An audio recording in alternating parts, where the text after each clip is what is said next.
Public అర్థం కాలేదా? బతుకమ్మ చాటలో మందుబాటిలు అమ్ముకున్న పార్టీ కూడా ఓటేస్తారా? ఒక్క సీటు రాదు. 12-13 సీట్లు పెట్టుకున్నాం. 15 మిషన్ మా టార్గెట్. 12-13 సీట్లతో పార్లమెంట్లో గెలుస్తున్నాం. ఆ తర్వాత 3 నెలలు బీఆర్ఎస్ పార్టీ దుకాణం బంద్ అవుతుంది. ఆ పార్టీ ఉండదని చెప్పి నేను ఖచ్చితంగా చెప్తున్నా. ఆయన అట్లా మాట్లాడుతుంది కాబట్టి వాళ్ళు ఏం కుట్రలు చేస్తున్నారో మాకు తెచ్చిపోద్ది.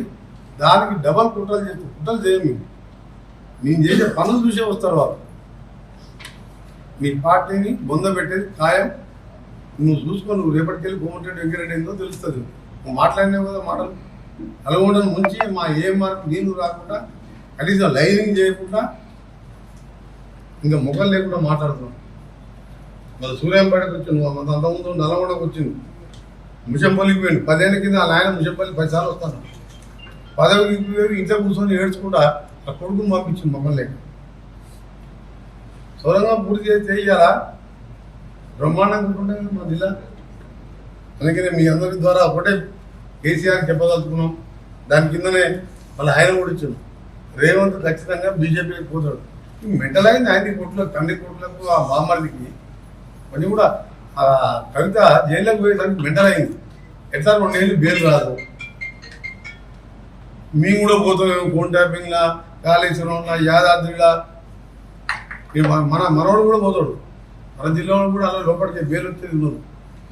50,000 కోట్లకు పెంచింది. దాన్ని 29,000 కోట్లకు నామినేషన్ మీద బిహెచ్ఎల్కి ఇచ్చింది. అది ఇస్తానికి వీలు లేదు.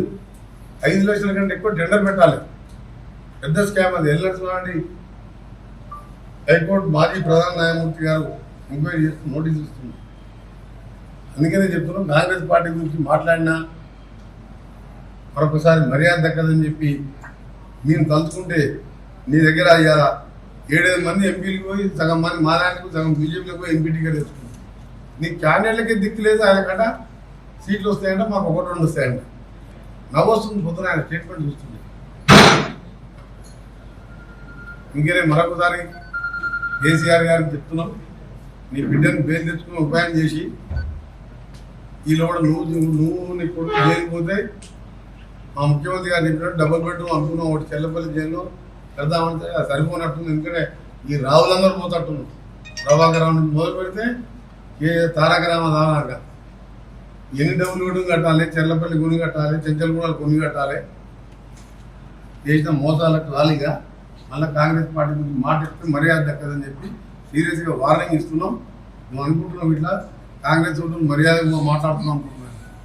నువ్వు నిన్న మనదాకా బచ్చగాడు మాట్లాడితే ఏమో అనుకున్నావు. నిన్న నువ్వు ఎప్పుడైతే మాట్లాడినావో రేపటికెళ్ళి నిన్ను వెంటాడతాం, నువ్వు వేటాడతావు. నువ్వు కట్టె పట్టుకొని నువ్వే అన్నావు కదా మౌనం వెంటాడతామని. మా కట్టె పట్టుకునే వెళ్ళి మీ గట్టిగా ఉన్నావు. నువ్వు ముసలాయన కట్టె పట్టుకొని వేటాడేది వెంటాడేది. నీ దుకాణంగా బంద్ అయింది. అందుకని మరొకసారి తీవ్రంగా ఖండిస్తున్నాం. ఇలాంటి మాటలు ప్రజాస్వామ్యంలో మంచి పద్ధతి కాదు. ప్రజలు ఎన్నుకున్న ప్రభుత్వాన్ని ఏడాదిలో పోతుందని జోస్యాలు చెప్పడం. ఆ రోజు కూడా చంద్రబాబు నాయుడు ఏమంటే ఎన్టీఆర్ దించిన దాంట్లో ఈయన కూడా పాత్ర ఉన్నదల్ల. అవన్నీ ఇక్కడ నడవదు. అక్కడ కాంగ్రెస్ పార్టీ కార్యకర్తలు దెబ్బలు తెలియదు. 10 ఏళ్ళు పోలీసులతో చూపించిందో ఇలా మా కార్యకర్తలు ఉరిపిచ్చి పడుకోండి. మేము కొడతాం. జాగ్రత్త.